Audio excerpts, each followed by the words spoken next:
I never thought the most painful day of my life would come on my daughter's wedding day. When my son-in-law snatched my house keys and shoved me hard to the floor, I looked up searching for protection from Sarah. But she just turned away, leaving me under the scornful stares of 200 guests. In that moment, I realized I had been betrayed by my own flesh and blood. They thought they had finally broken me, that I would quietly hand over my apartment and disappear into some nursing home.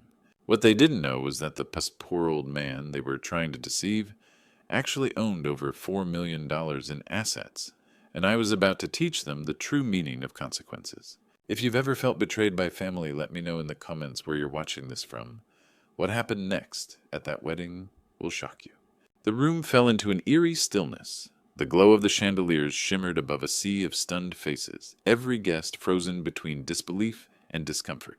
A few instinctively raised their phones to record, sensing history was unfolding before their eyes.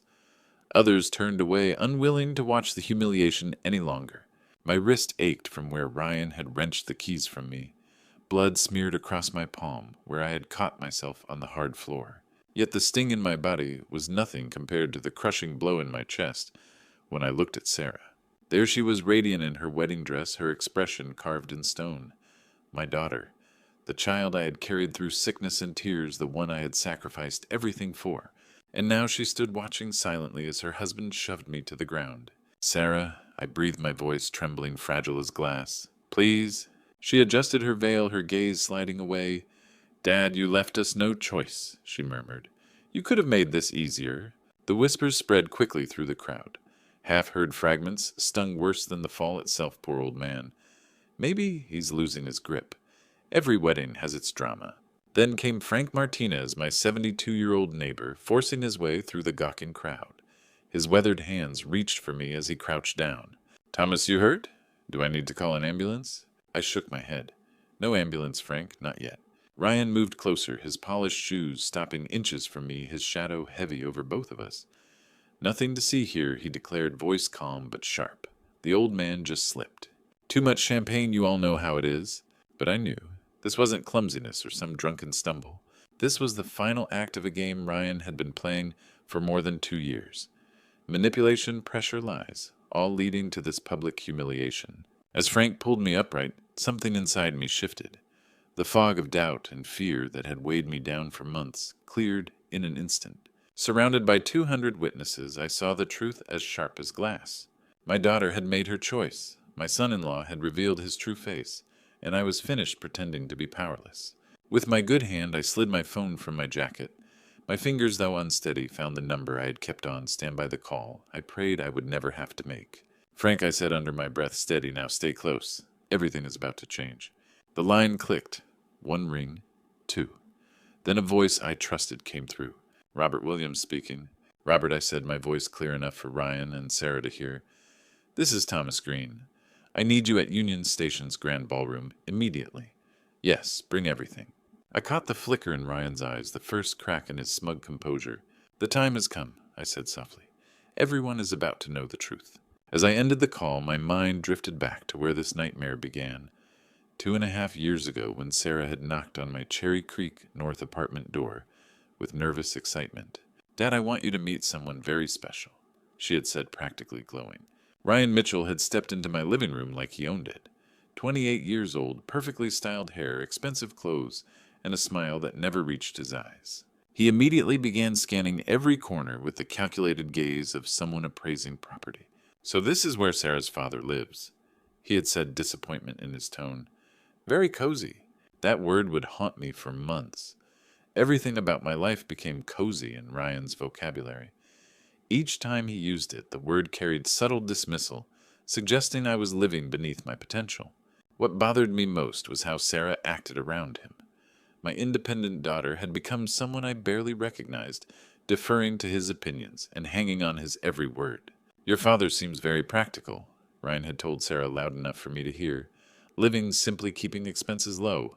Very wise for someone in his situation." The manipulation started slowly.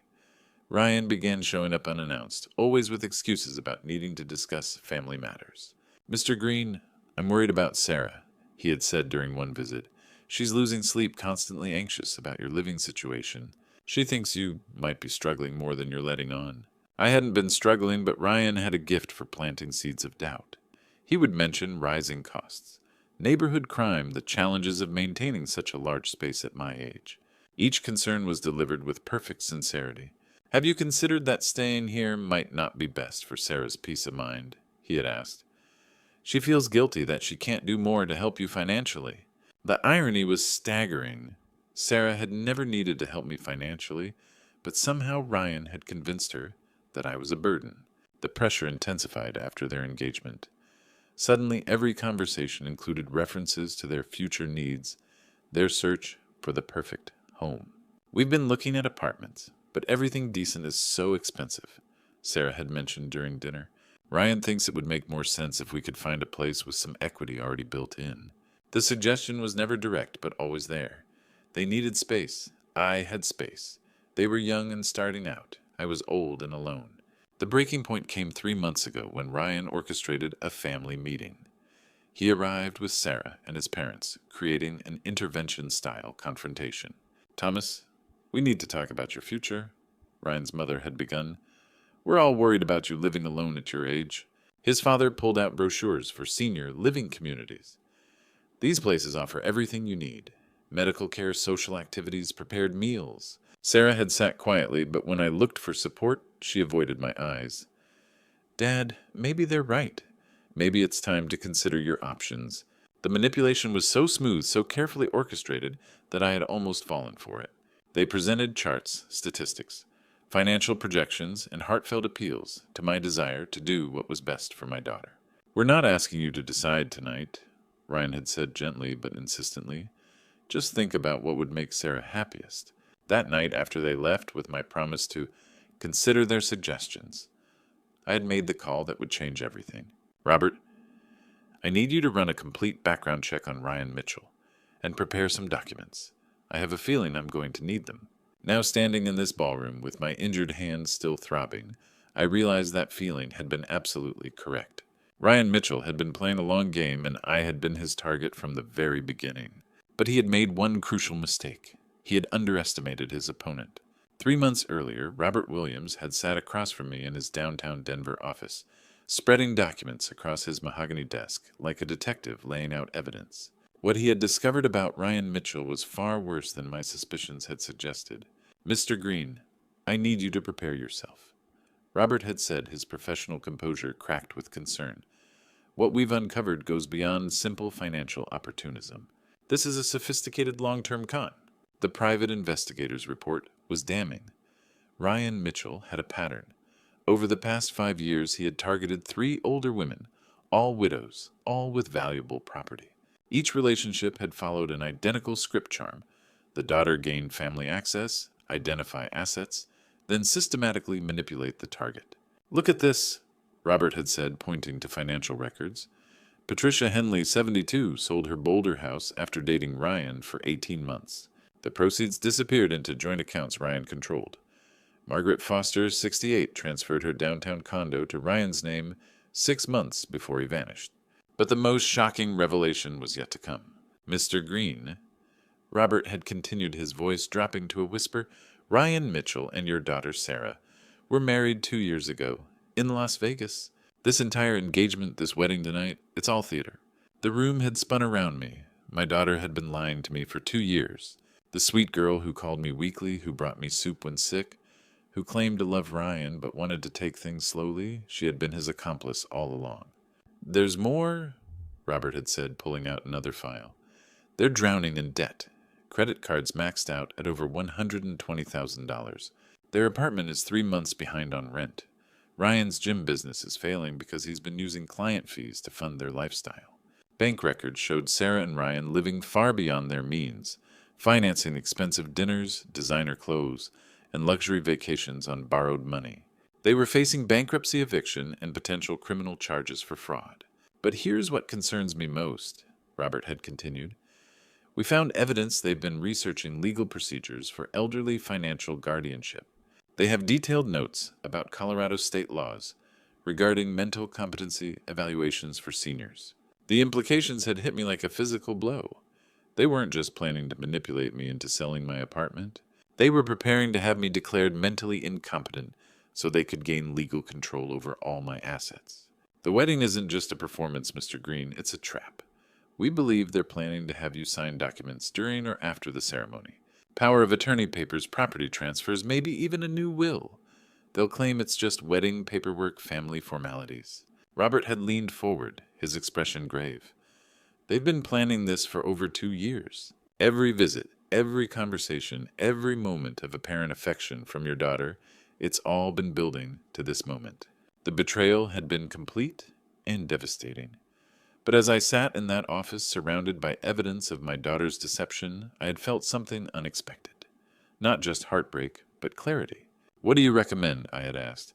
We let them proceed with their plan, Robert had replied, but we'll be ready with our own surprise. I'll prepare counter documents, legal injunctions, and evidence packages. When they make their move at the wedding, we'll be there to stop them. And Sarah, I had asked, my voice breaking slightly, Mr. Green, I'm sorry, but based on everything we've found, Sarah is not a victim in this scheme. She's an active participant. The marriage certificate, the joint bank accounts, the research into guardianship laws, her signature is on all of it. That had been the moment I truly lost my daughter. Not tonight when she stood silent as her husband assaulted me, but 3 months ago, when I learned that everything she had told me for 2 years had been a lie. That meeting had ended with a plan, and now it was time to execute it. The weeks leading up to the wedding had been the most difficult of my life. Knowing what I knew, watching Sarah continue her charade of loving daughter while secretly planning my destruction required every ounce of self-control I possessed. But Robert and I had used that time wisely. We had prepared meticulously for this moment, gathering evidence, preparing legal documents, and coordinating with Jake and Frank to ensure everything would go according to plan. Remember Mr. Green. Robert had told me during our final meeting 3 days ago, let them make their move first. We need them to reveal their intentions publicly before we reveal ours. Jake had been invaluable during this preparation phase. As my nephew and the only family member I could trust, he had helped me understand the full scope of Sarah and Ryan's deception. Uncle Thomas. I've been watching them for months, Jake had said during one of our secret meetings. The way Ryan looks at your apartment, the way Sarah asks leading questions about your finances. I knew something was wrong, but I never imagined it was this elaborate. Frank Martinez had also become an unexpected ally. The retired veteran had sharp instincts, honed by years of military service, and he had noticed things that even I had missed. That boy Ryan has been taking photos of your building, your parking garage, even your mailbox, Frank had reported. I've seen him measuring distances, timing security patrols. He's been casing the place like a burglar. The hardest part had been acting normal around Sarah. Every phone call, every visit, every expression of concern for my well-being had been torture, knowing it was all performance designed to manipulate me. Dad, I'm so excited for you to be part of our special day, she had said just yesterday, her voice filled with what sounded like genuine emotion. It means everything to us that you'll be there. What she really meant was that it was crucial I be there so they could execute their plan to have me sign away my rights and assets under the guise of wedding paperwork. Now standing in this ballroom with my injured hand still throbbing from Ryan's assault, I felt a strange sense of calm. The trap had been set, and they had walked directly into it. I looked around at the 200 guests, many of whom were still processing the violence they had just witnessed. Some were recording with their phones, others were whispering among themselves, but all eyes were on the unfolding drama. Sarah and Ryan stood near the head table, their perfect wedding facade beginning to crack under the pressure of unexpected resistance. They had expected me to crumble under their assault, to hand over my keys and slink away in shame. Instead, I had called for backup. Frank Martinez squeezed my shoulder reassuringly. You ready for this, Thomas? Jake appeared at my other side, his presence solid and supportive. Whatever happens, Uncle Thomas, you're not alone in this. Through the ballroom's tall windows, I could see car headlights pulling into the parking area.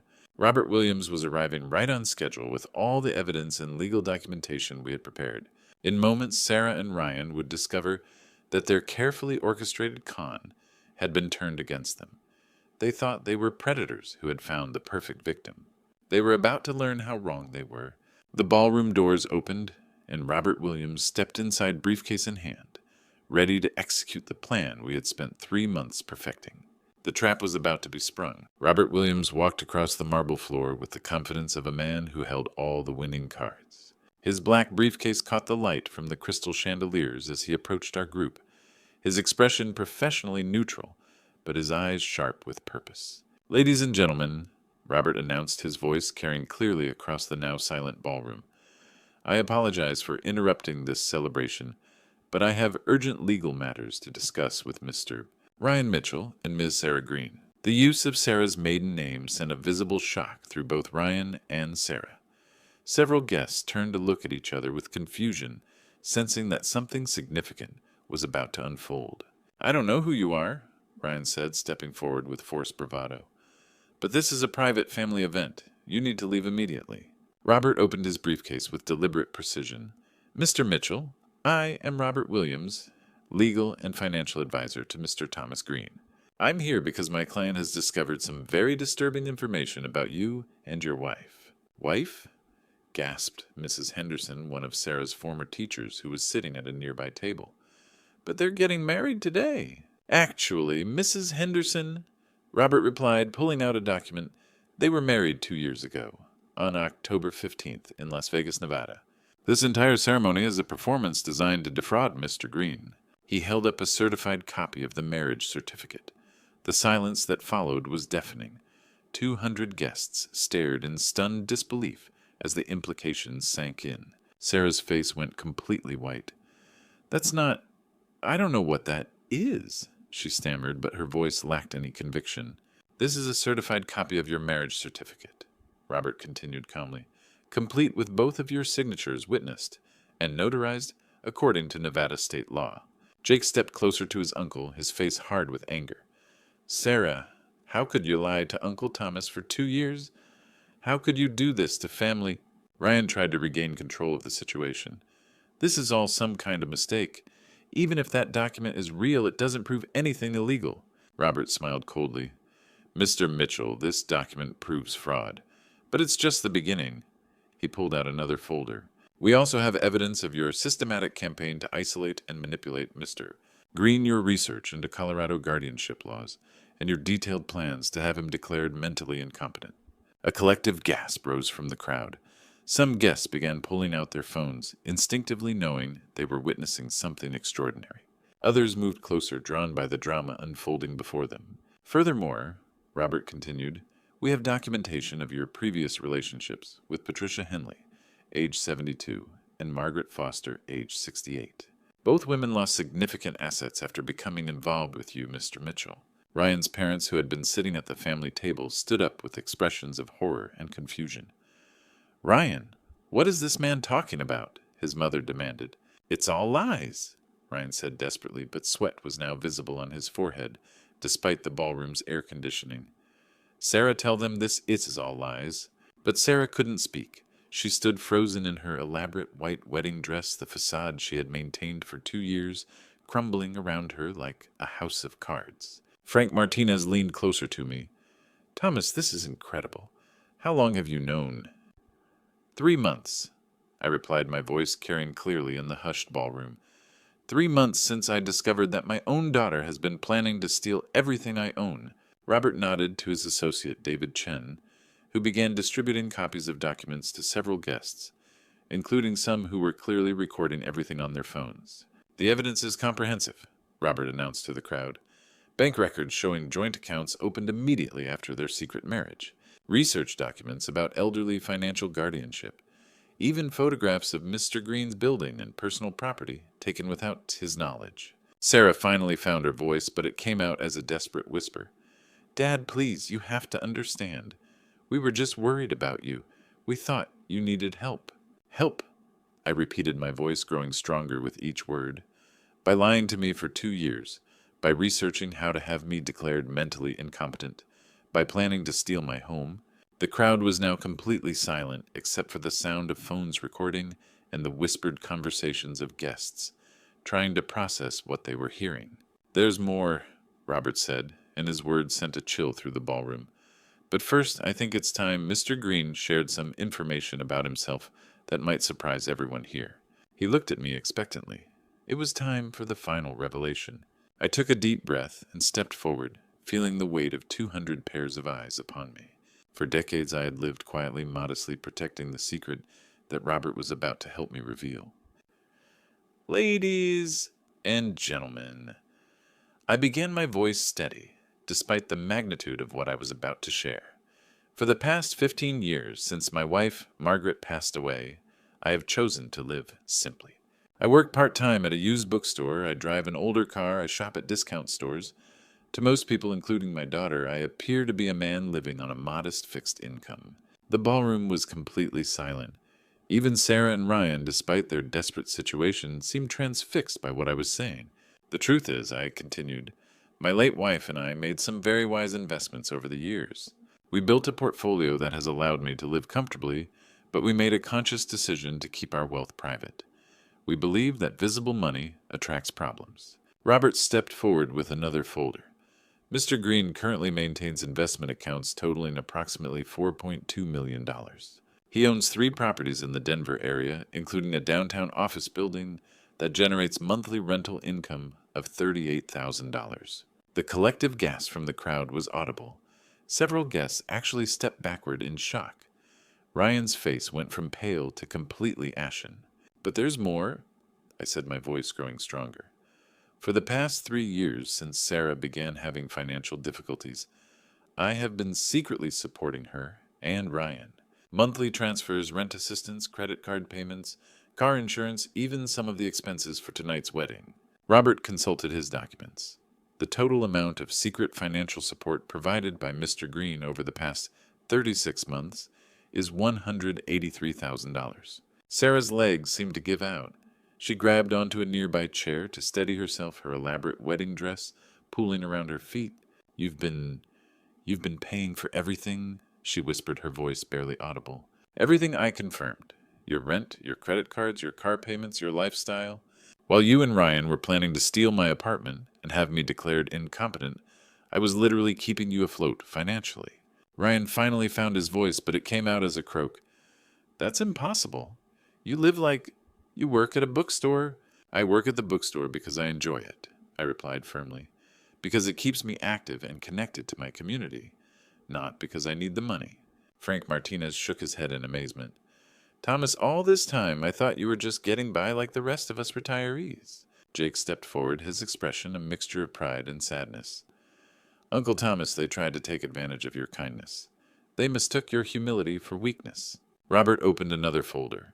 Effective immediately, all financial support to Sarah Green and Ryan Mitchell has been terminated. All bank transfers, rent guarantees, and credit assistance have been canceled. Furthermore, he continued, Mr. Green has revised his will. All assets previously designated for Sarah Green have been redirected to charitable organizations, focused on protecting elderly individuals from family financial abuse. The impact of these words rippled through the ballroom like a shockwave. Several guests began whispering urgently among themselves. Some were already sharing what they had witnessed on social media.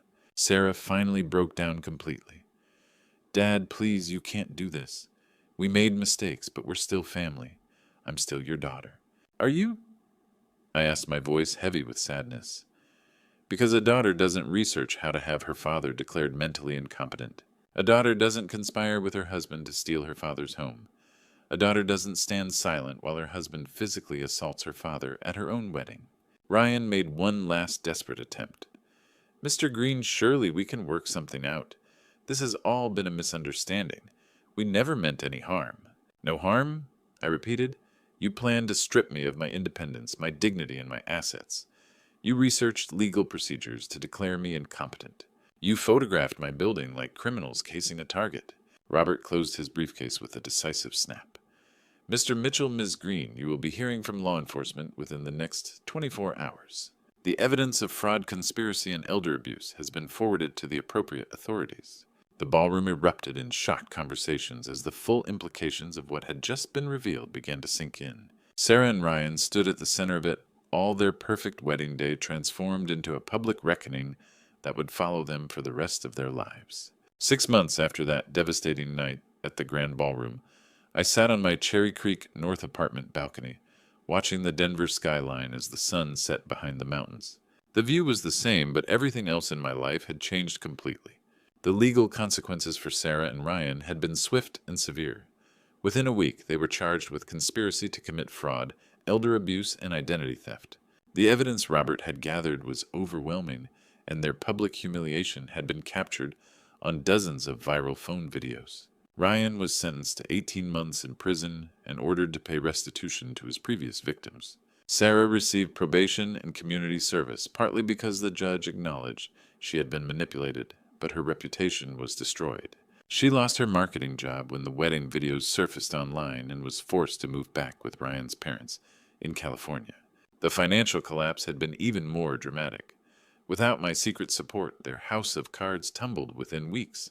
Their apartment was foreclosed, cars repossessed, and credit destroyed.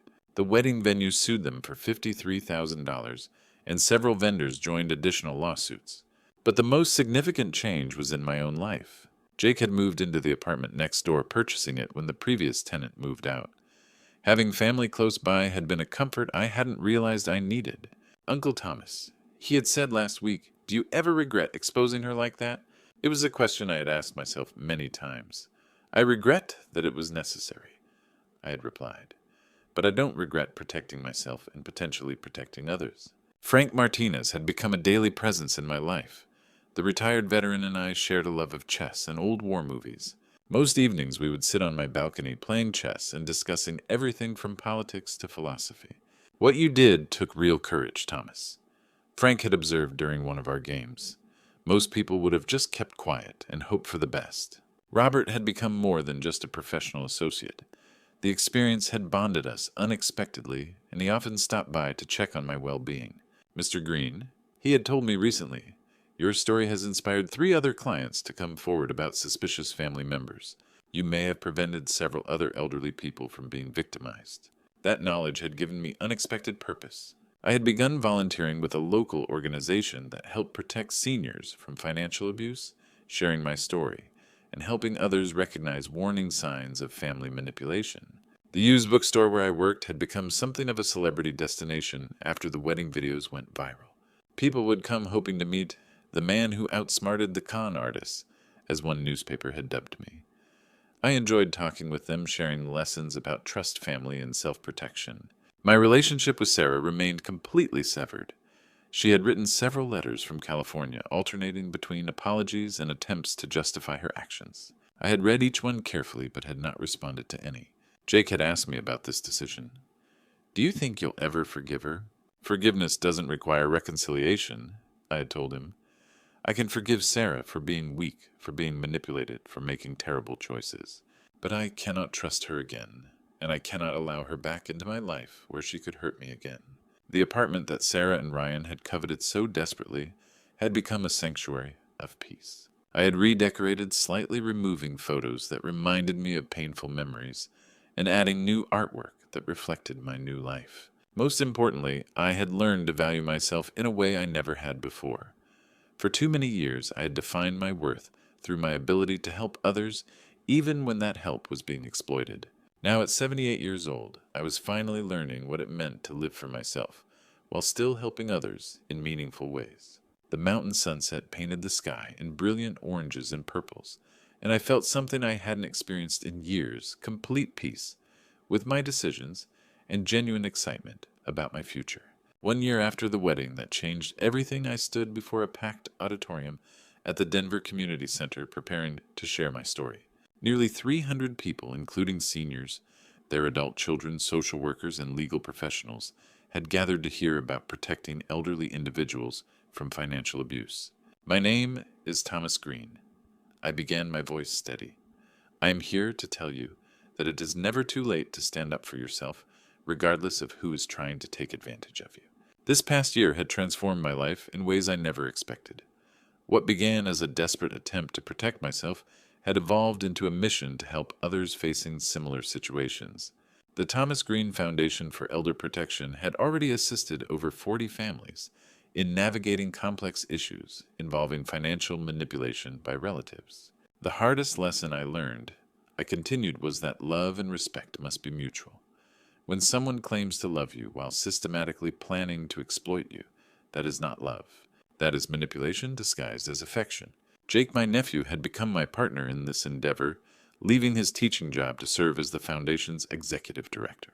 His passion for justice had reinvigorated my mission, and watching him grow into this role had been one of the unexpected joys of my journey. Frank Martinez, my retired neighbor, had also found new purpose as a volunteer counselor for seniors who had been victimized. His military background made him particularly effective at helping people rebuild their confidence. The most important thing I want you to understand, I told the audience, is that setting boundaries with family members is not cruel or selfish. It is essential for your survival and dignity. After my speech during the question and answer session, a woman in her 70s raised her hand. "Mr. Green, my son has been pressuring me to sell my house and move in with him. How do I know if his concern is genuine?" It was exactly the kind of question I had learned to address over the past year. Trust your instincts. Genuine concern focuses on your well-being and choices. Manipulation focuses on outcomes that benefit the other person. After the event, a young reporter approached me. "Mr. Green, would you be willing to do an interview about the impact of your foundation's work?" I considered the request. A year ago, I would have declined, preferring to maintain my privacy. But I had learned that silence often protects the wrong people. "Yes," I said. "I think it's important for people to understand that this problem is more common than most families want to admit." As I drove home that evening, I reflected on how much my life had changed. The apartment that Sarah and Ryan had coveted was now the headquarters for work that gave my life new meaning. I had received one final letter from Sarah, where she expressed remorse and asked if there might be a possibility of reconciliation. I had written back proud of her for seeking help, but I made it clear that I could not allow her back into my life. Jake had asked if I was lonely without the family connections I once cherished. "I'm not lonely," I told him. "I'm surrounded by people who genuinely care about me and whom I can trust." At 79 years old, I had learned that the most important relationship in life is the one you have with yourself. When you respect yourself enough to demand respect from others and set necessary boundaries, you create space for authentic relationships to flourish. As I finished writing these reflections, I felt a renewed sense of hope for the future.